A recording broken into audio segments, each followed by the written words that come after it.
زمین خشک ہوتی ہے، پھر میں اوپر سے بارش برساتا ہوں، اور پھر بارش برسانے کے بعد وہ زمین تر و تازہ ہو جاتی ہے، سرسبز و شاداب ہو جاتی ہے، ابھر جاتی ہے، ابھر جاتی ہے۔ تو خشک زمین، مردہ زمین تو ہمارے سامنے ہر 6 مہینے کے بعد کیا ہو جاتی ہے؟ زندہ ہو جاتی ہے۔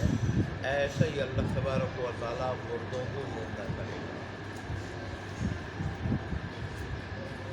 اللہ تبارک و تعالیٰ ہر چیز پہ قادر ہے۔ پھر اللہ تبارک نے فرمایا جو ہماری آیات میں الحاد کرتے ہیں، ان کے غلط معنی بیان کرتے ہیں، غلط اپنا مطلب نکالنے کے لیے، تو یہ لوگ ہم پہ مخفی نہیں ہیں، ایسے لوگوں کو جہنم میں ڈالا جائے گا۔ آخر میں اللہ نے فرمایا کیا وہ لوگ بہتر ہیں جن کو جہنم میں ڈالا جائے، یا وہ بہتر ہے جو قیامت کے دن امن کے ساتھ امن کی حالت میں آئے؟ اور امن کی حالت میں وہی آئیں گے جن کے عقائد بھی اعمال میں قرآن دین اسلام کے مطابق ہوں۔ جن کے عقائد اعمال اس کے مطابق نہ وہ امن میں نہیں ہوں گے، وہ جہنم میں ڈالا جائے گا۔ اس لیے ہمیں چاہیے کہ ہم اپنے عقائد بھی اعمال بھی قرآن کے مطابق بنا لیں۔ پھر اللہ نے قرآن کے خلاف چلنے والوں کو وارننگ دی کہ جو مرضی عمل کرو، تم جو کچھ کر رہے ہو میں دیکھ رہا ہوں، تمہارا کوئی عمل مجھ سے مخفی نہیں، میں دیکھ رہا ہوں سارے اعمال کو، ایک دن تمہیں اس کا پتہ چل جائے گا۔ آج کی آیات میں اللہ تبارک و تعالیٰ نے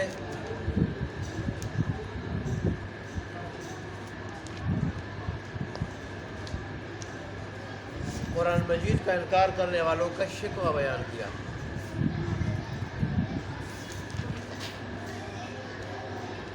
شکوہ بیان کیا، اور قرآن مجید کی خوبیاں بیان فرمائی کہ دیکھو وہ لوگ جنہوں نے ذکر کا انکار کیا، ذکر کے ساتھ کفر کیا۔ ذکر کہتے ہیں نصیحت کو، لغت میں ذکر کہتے ہیں نصیحت، اور قرآن بھی نصیحت ہے کہ اس میں جگہ جگہ نصیحتیں، جگہ جگہ نصیحتیں۔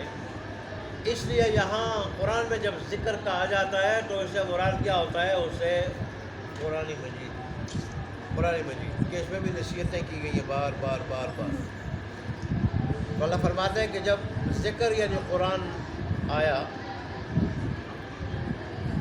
اور جن لوگوں نے اس ذکر کا انکار کیا، قرآن کا انکار کیا، کتاب الہی کا انکار کیا، جب ان کے پاس آیا تو اس کی وجہ یہ ہے کہ انہوں نے اس میں غور فکر نہیں کیا، اس میں غور فکر نہیں کیا۔ قرآن میں کوئی نقصان نہیں ہے، قرآن میں کوئی عیب نہیں ہے، کوئی کمی نہیں، کوئی کوتاہی نہیں قرآن میں۔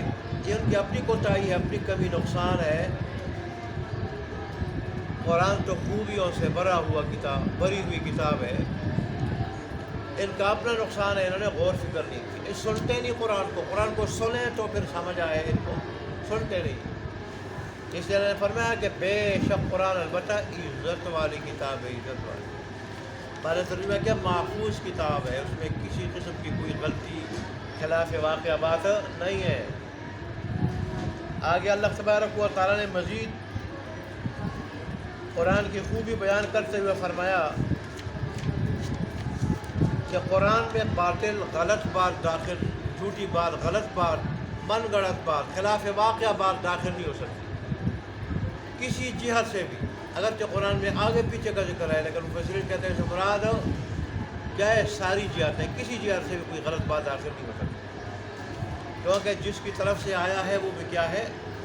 زبردست ہے، غالب ہے، سب پہ غالب ہے، اس کے کلام میں کوئی رد و بدل نہیں کر سکتا۔ جس فرشتے کے ذریعے آیا ہے وہ فرشتہ بھی کیا ہے؟ بڑی قوت والا اور بڑا امین بھی ہے۔ پھر جب وہ وہی لے کے آتا تھا، فرشتوں کے پہرے بٹھا دیے جاتے ہیں، فرشتوں کے، اگر کوئی شیطان، کوئی جن قریب آنے کی کوشش کرتا تو ان پہ ستاروں کے ٹکڑے جو ہے نا، ستاروں کے ٹکڑے انگاروں کی شکل میں ان پہ پڑتے، ان کو جلا دیتے، اور پھر اسی جبرائیل امین نے رسول اللہ صلی اللہ علیہ وسلم کے قلب پہ اتارے، قلب پہ۔ رسول بھی امین، لانے والا امین، امانت دار، جس کے دل پہ اترا ہے وہ بھی امین، وہ بھی امانت دار امین ہے۔ اس لیے اس قرآن میں غلط کوئی چیز داخل نہیں ہوتی۔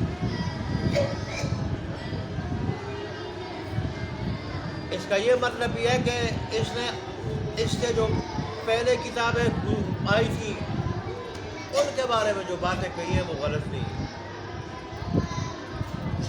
ان کتابوں کے بارے میں جو باتیں قرآن نے کہی ہیں وہ غلط نہیں ہیں.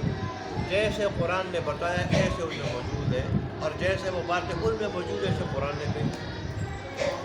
یہ ہے کہ آگے سے باطل داخل نہیں ہوتا، پیچھے سے داخل نہیں ہوتا باطل، کہ اس کتاب کے بعد کوئی اور کتاب نہیں آئے گی. اس کتاب کے بعد کوئی اور کتاب نہیں آئے گی. کتاب آخری، شریعت آخری، نبی آخری.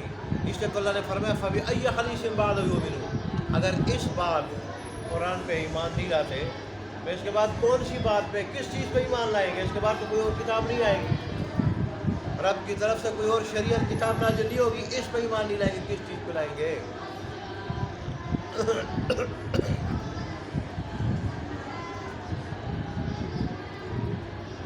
اور یہ بھی اس کا ایک تیسرا مطلب یہ بھی ہے کہ سابقہ لوگوں کی جو باتیں اس قرآن نے بتائی، سابقہ لوگوں کے جو حالات قرآن نے بتائے، جو واقعات قرآن نے بتائے، وہی سابقہ کتابوں میں موجود ہے. کوئی بات قرآن نے خلاف واقعہ ان کتابوں کے خلاف نہیں کہی، بلکہ ان کتابوں کی تصدیق کرنے والا ہے. اور ایسے ہی یہ تو آگے سے کوئی باطل غلط چیز داخل نہیں ہو سکتی. اس کا مطلب ہے کہ سابقہ لوگوں کے جو واقعات بتائے سابقہ کتابوں نے، ایسے ہی قرآن نے بتایا. قرآن نے کوئی ایسی بات نہیں بتائی جو سابقہ کتابوں نے اس کے خلاف بتائی. اور پیچھے سے داخل ہونے کا مطلب اس تفسیر میں یہ ہے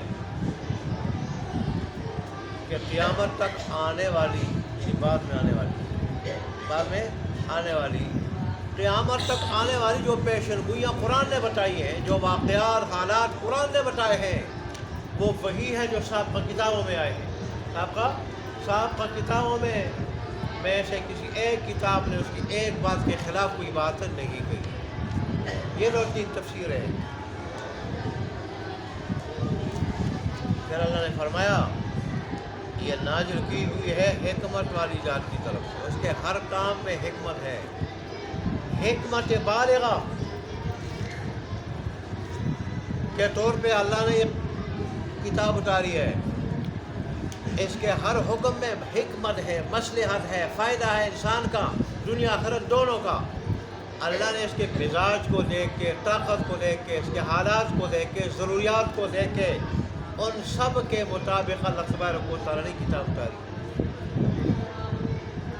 اور حمید اس کی ذات اور صفات کے اعتبار سے وہ تعریفوں والا ہے. وہ کیا ہے؟ حمید، جو ذات اور صفات دونوں کے اعتبار سے تعریفوں والا. پھر آگے رسول اللہ صلی اللہ علیہ وسلم کو تسلی ہے. اللہ تعالیٰ نے فرمایا کہ آپ کو وہی باتیں کہی گئی جو سابقہ انبیاء کو کہی گئی. ان کو بھی مجنون، ان کو بھی شاعر، ان کو بھی جادوگر، ان کو بھی جھوٹا، اپنی طرف سے باتیں گڑھنے والا ان کو کہا گیا ہے. یہی باتیں آپ کو کہی گئی. لہذا جیسے انہوں نے صبر کیا تو آپ بھی صبر کریں. پھر اللہ تبارک و تعالیٰ نے، لیکن جو آدمی ضد عناد میں آ کے نہ ماننے پہ آ جائے، وہ پھر طرح طرح کے شوشے چھوڑتا ہے. یہ عرب کے لوگ بھی شوشے چھوڑتے تھے. ایک شوشہ یہ چھوڑا کہ قرآن عربی زبان میں کیوں اتارا گیا. اس کا صحیح معجزہ تب ظاہر ہوتا کہ جب کسی اور زبان میں نازل ہوتا قرآن. ٹھیک ہے، اب ہماری زبان میں قرآن نازل ہوا ہے جس کو ہم سمجھ رہے ہیں اچھی طرح. معجزہ تب ہوتا کسی اور زبان میں یہ قرآن نازل ہوتا. اللہ نے اس کا جواب دیا بدبختوں، کسی اور قرآن میں، کسی اور زبان میں قرآن نازل ہوتا. پھر تم کہتے ہیں کہ ہمیں اس کی کیا آیات کی کیا سمجھ آتی ہے؟ ہم عربی ہیں اور قرآن کیا ہے؟ عجمی ہے. ہمیں اس قرآن سے کیا واسطہ؟ قرآن کا ہم سے کیا واسطہ؟ اے دیکھو بھائی، ہم کیا ہے؟ عربی ہے. قرآن اللہ نے اگر ہماری ہدایت کے لیے اتارنا تھا تو عربی میں اتار دیتے نا. یہ تو عجیب بات ہے کہ ہم عربی ہیں اور قرآن کی اور زبان میں، ہم اس کو کیا سمجھیں؟ اور ظاہر ہے دوسری زبان کی کتاب کو آدمی اس طرح نہیں سمجھ سکتا جیسے اپنی زبان میں کوئی کتاب ہو، مادری زبان میں خاص کر.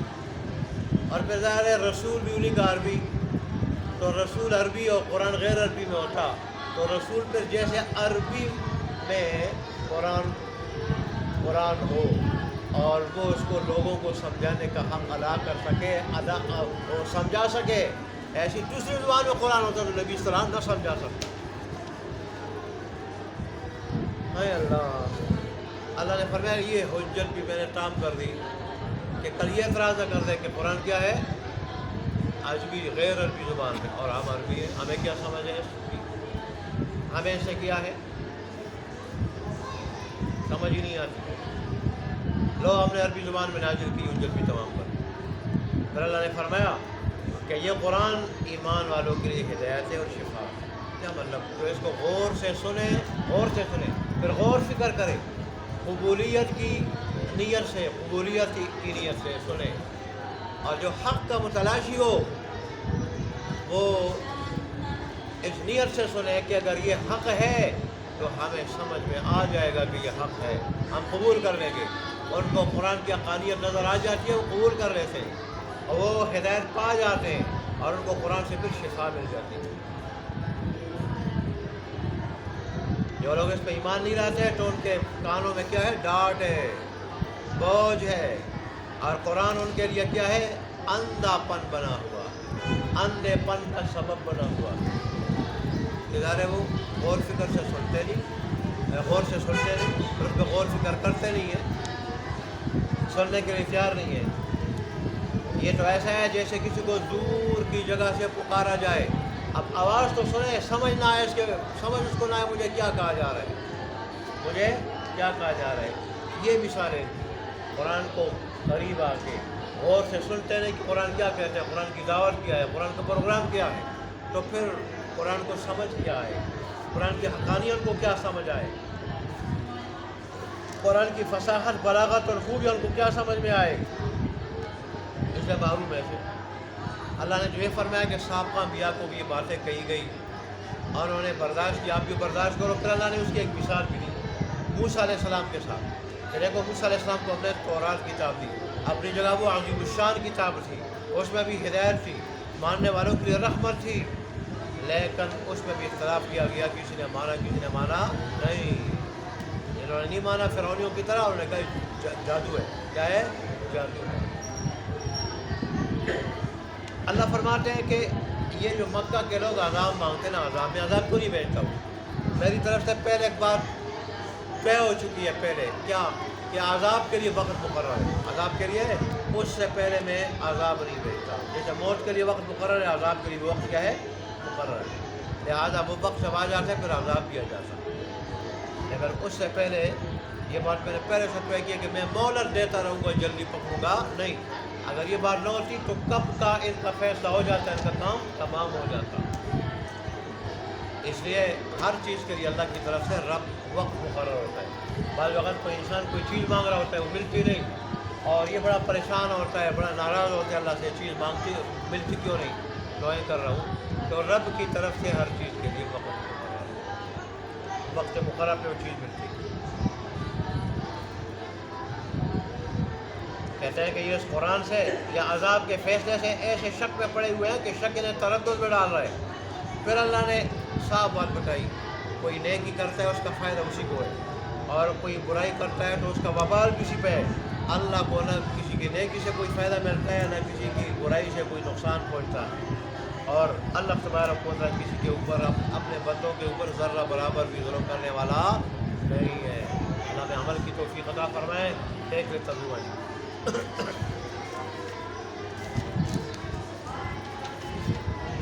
ان الذین کفروا، بے شک وہ لوگ جنہوں نے کفر کیا، بے ذکر کا، نصیحت کا، لما جاؤ جب ان کے پاس آ گئی، جب ان کے پاس آ پہنچی، وَإِنَّهُ لَكِتَابٌ عَزِیزٌ، اور حال یہ ہے کہ وہ البتہ عزت والی کتاب ہے. انہوں نے غور فکر نہیں کیا، تب ان کو اس سے نصیحت نہیں ملی. یہ پہلے غور سے سنتے، پھر غور فکر کرتے، نصیحت مل جاتی، ہدایت پا جاتے. لا یأتیہ الباطل، نہیں آتا اس قرآن مجید کے پاس کیا باطل، یعنی باطل چیز اس میں داخل نہیں ہو سکتی. من بین یدیہ نہ سامنے سے، ولا من خلفی نہ پیچھے سے، یعنی کسی جہت سے بھی۔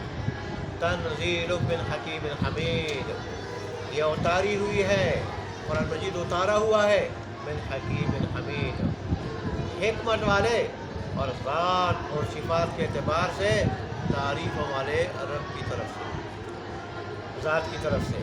ما یقال لک، نہیں کہا جاتا آپ کے واسطے، الا ما قد قیل للرسل من قبلک، مگر وہی جو کہا گیا ہے آپ سے پہلے رسولوں سے، ان ربک لذو مغفرۃ، بے شک تیرا رب البتہ مغفرت والا ہے، یعنی جو کفر شرک اور گناہوں سے تائب ہو کے باز آ جاتا ہے اور آئندہ کیا کرتا ہے، نیک اعمال کرنے لگتا ہے، ایمان قبول کر لیتا ہے، اللہ اس کے گناہوں کو معاف کر دیتا ہے، معاف کر دیتا ہے، جیسے اہل ایمان کے گناہ اللہ معاف کر دیتا ہے۔